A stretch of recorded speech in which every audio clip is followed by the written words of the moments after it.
लड़की यह जानकर भयभीत हो गई कि उसकी माँ अक्सर अजनबियों को पर्ल रूम में लाती थी और हर बार जब वे अंदर जाते कमरे से अजीब आवाजें आती। लेकिन जो और भी अजीब था वह यह कि वे लोग फिर कभी बाहर नहीं आते थे, जैसे वे हवा में गायब हो गए हों। अगले दिन उसकी माँ हमेशा थकी हुई बाहर आती, लेकिन उसके हाथ में एक चमकता हुआ मोती होता। फिर उसका चाचा मोती ले जाता और उसे ऊंचे दाम पर बेच देता। एक दिन लड़की ने फिर से कमरे से अजीब आवाजें सुनी, लेकिन इस बार पर्ल रूम लोगों से घिरा हुआ था। वे सभी उसकी माँ के नए मोती लाने का इंतजार कर रहे थे। जिज्ञासु लड़की ने उनसे पूछा, मोती कैसे बनते हैं? एक आदमी मुस्कुराया और कहा कि वह बड़ी होकर समझ जाएगी। चाचा कमरे से एक बड़ा बैंगनी मोती लेकर बाहर आया। भीड़ ने तुरंत अपनी बोलियां लगानी शुरू कर दी। उसकी माँ बाहर आई और थकी हुई दिख रही थी। लड़की ने देखा कि उसकी माँ पीली दिख रही थी और उसने चाचा से पूछा, माँ इतनी थकी हुई क्यों है? चाचा ने बस इतना कहा कि एक दिन लड़की उसका व्यवसाय संभालेगी। लेकिन लड़की ने गंभीरता से जवाब दिया, जब मैं बड़ी हो जाऊंगी मैं माँ की मदद करना चाहती हूँ मोती इकट्ठा करने में। यह सुनकर उसकी माँ का चेहरा तुरंत बदल गया। उसने सख्ती से लड़की से कसम खाने की मांग की कि वह कभी भी उसके जैसा काम नहीं करेगी। लड़की इतनी डर गई कि वह रो पड़ी और आंसुओं में वादा किया। तभी उसकी माँ ने राहत की सांस ली और उसे धीरे से गले लगाया। लेकिन उसी क्षण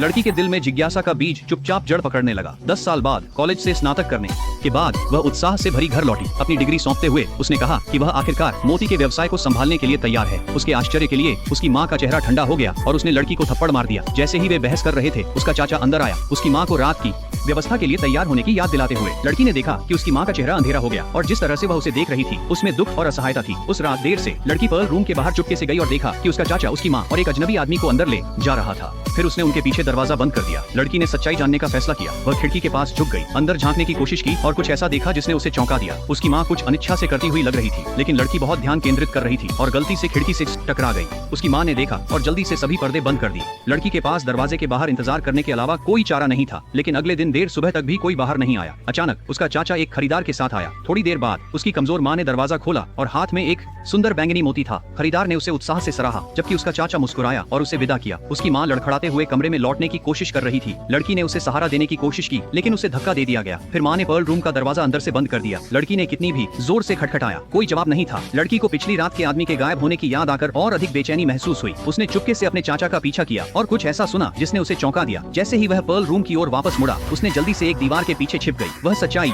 के करीब पहुंच रही थी, लेकिन जो उसने अगला सुना उसने उसकी सारी मान्यताओं को पूरी तरह से तोड़ दिया।